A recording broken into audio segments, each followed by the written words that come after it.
बातमी वर्ध्यातून आहे। वर्ध्याच्या विश्रामगृहामध्ये पाण्याचा ठणठणाट आहे। गेल्या 6 महिन्यांपासून विश्रामगृहाचा पाणी पुरवठा बंद आहे। पिण्याचं पाणी बाहेरून आणण्याची वेळ सध्या नागरिकांवरती आलेली आहे। सार्वजनिक बांधकाम विभागाचं तर याकडे संपूर्णपणे दुर्लक्ष झालंय।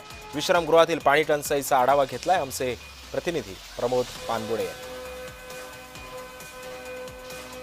वर्ध्याच्या सार्वजनिक बांधकाम विभागाचे जे विश्रामगृह आहेत ते मोठ्या प्रमाणात दुरस्त असल्याचे चित्र एकंदरीत दिसत आहेत। या ठिकाणी आपण दृश्यामध्ये बघू शकतो की हा विश्रामगृहाच्या मागचा भाग आहे। या ठिकाणी पूर्णपणे गांजर गवत असेल, झाडी झुडपं असेल पूर्णपणे वाढलेले आहेत, परंतु मागील कित्येक दिवसापासून या ठिकाणी स्वच्छता केली गेलेली नाही आहे। या रूम मध्ये राहणारे जे काही अभ्यासगत आहेत त्यांना मोठ्या प्रमाणात या सापाचा किंवा याचा सामना करावा लागतो। एवढेच नाही तर तब्बल 6 महिन्यापासून या ठिकाणची पाणी जी व्यवस्था आहे ती पाण्याची व्यवस्थाच बंद आहे।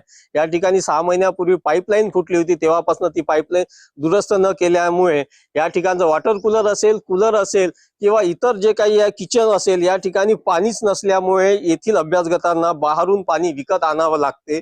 आता हे जे पाण्याचा वॉटर कूलर आहे किंवा इथली जी काही स्वच्छता आहे हे कधी होते, की मेंटेनन्सचा येणारा पैसा नेमका कुठे जातो, तो खर्च होतो किंवा नाही, हा सुद्धा एक महत्त्वाचा भाग आहे। एकंदरीत या ठिकाणी जे पाण्याची व्यवस्था ही कधीपर्यंत सुरू होते आणि अभ्यासगतांना शुद्ध पाणी कधी प्यायला मिळेल हेच पाहणं तितकंच महत्त्वाचं आहे। प्रमोद पानबुडे, जय महाराष्ट्र वृत्तवाहिनी, वर्धा।